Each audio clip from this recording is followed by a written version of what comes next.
오늘 이사야서 50장, 51장 말씀인데 저는 50장 말씀만 준비했습니다. 50장 말씀을 나누도록 하겠습니다. 이사야서 50장 말씀은 하나님께 불순종했던 이스라엘과 또 하나님께 순종하는 종에 대한 그러한 말씀입니다. 1절의 말씀 보면 하나님과 이스라엘을 부부관계로 그렇게 묘사합니다. 하나님이 말씀하시죠. 이혼 증서가 어디 있느냐. 이렇게 반문하신 것은 하나님께서는 절대 이스라엘을 버리지 않았다는 것을 말씀으로 증명해 주시는 것입니다. 너희 죄악으로 말미암아 팔렸다. 하나님의 구원의 능력이 부족해서가 아니라 죄의 결과라고 말씀하는 거죠. 너희 죄와 허물이 하나님과 사이를 가로막았다라고 말씀합니다. 하나님 앞에 나올 때 죄와 허물을 씻어내는 기도가 꼭 필요합니다. 하나님과 대화가 막히지 않도록, 기도가 막히지 않도록 하나님 앞에 자기를 깨끗게 하는 그런 회개의 기도하는 것이 좋습니다. 2절에 보면 내가 불러도 응답하는 자가 없으면 어찌 됨이냐라고 말씀합니다. 하나님이 구속하기 원하여도, 구원하기 원하여도 도우려고 불러도 응답한 사람이 없었다라고 말씀합니다. 하나님의 부름에 응답하는 자를 하나님께서는 도우세요. 하나님이 부르실 때 내가 여기 있나이다 라고 응답하고 나오시기를 바랍니다.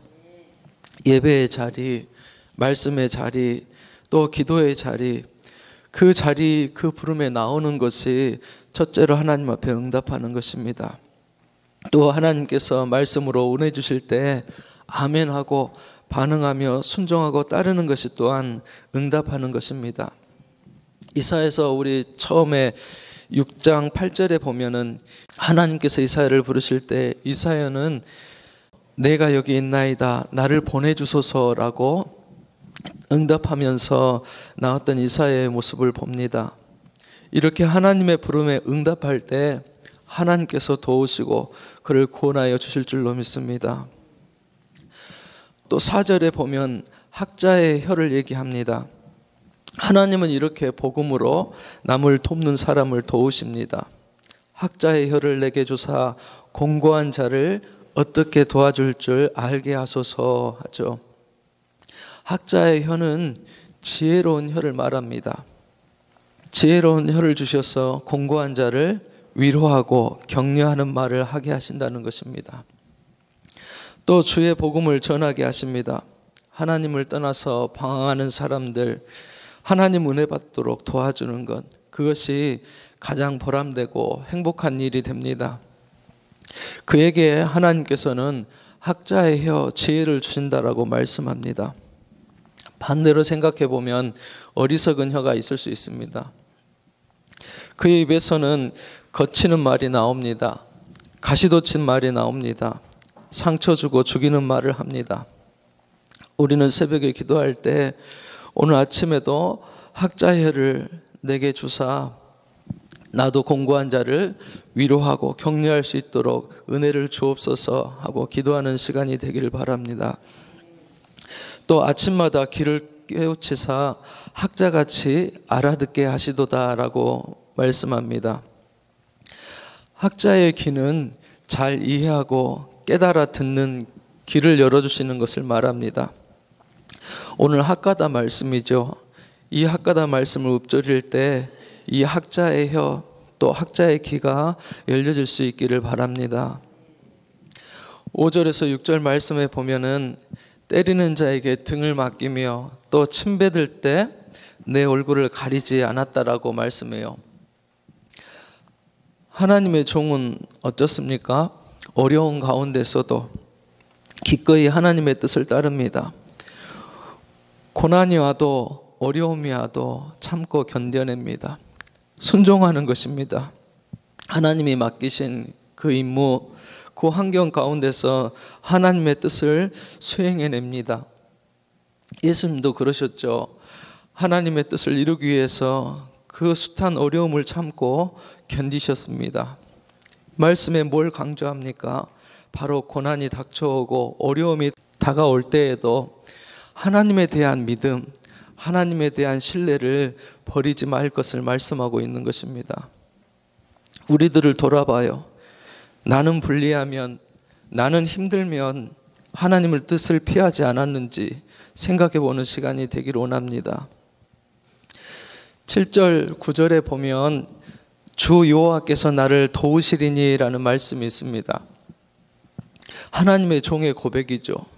내가 하나님을 부끄러워하지 않고 또 하나님께서는 나로 하여금 수치를 당하지 않게 하신다라고 말씀합니다.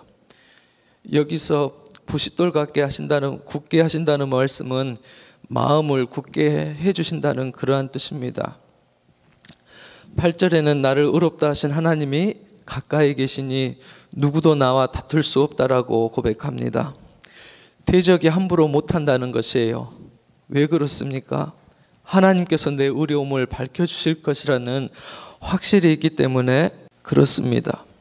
내가 하나님 앞에 서서 하는 일들 가운데 나도 정말 의로우신 하나님만 생각하면서 일하는지, 아니면 사람의 말과 또 보는 눈을 보며 일하는지 돌아보게 되었으면 좋겠습니다.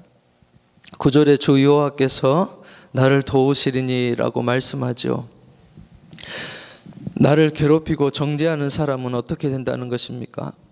쉬운 성경 번역에 보니까 혼호처럼 달아 없어지고 좀에게 먹히게 될 것이다 라고 말씀합니다. 왜 그렇게 됩니까? 바로 나는 하나님의 영광을 자랑하고 나타내는 사람이기 때문에 하나님께서 그를 도우신다라고 말씀하는 것입니다. 10절에서 11절의 말씀 보면 지금도 어둠 속을 걷는 사람, 빛이 없는 길을 걷는 사람이라도 여호와를 의지하고 믿고 나아오면 하나님께서 도우시겠다라고 말씀합니다. 11절에 계속해서 말하죠. 지켜봐라. 하나님을 의지하지 않고 스스로의 빛, 자신의 빛으로만 살고 자신의 불로만 몸을 데우는 사람은 큰 고통 속에 눕게 될 것이다라고 말씀합니다. 오늘 말씀, 하나님이 도우시는 이유 있는 사람이 될 수 있기를 바랍니다. 하나님이 부르실 때 내가 여기 있습니다 응답하고 부름에 헌신할 수 있기를 바랍니다. 또 복음으로 남을 도와서 생명 살리려는 사람에게는 하나님께서 학자의 입과 학자의 귀를 열어서 지혜를 주시어서 하나님의 일을 맡기실 줄로 믿습니다. 또 하나님의 영광을 드러내는 자를 도와서 하나님의 선한 사업에 사역 가운데 크게 승리하시는 저와 여러분들 모두가 될 수 있기를 주님의 이름으로 축복합니다. 기도하겠습니다.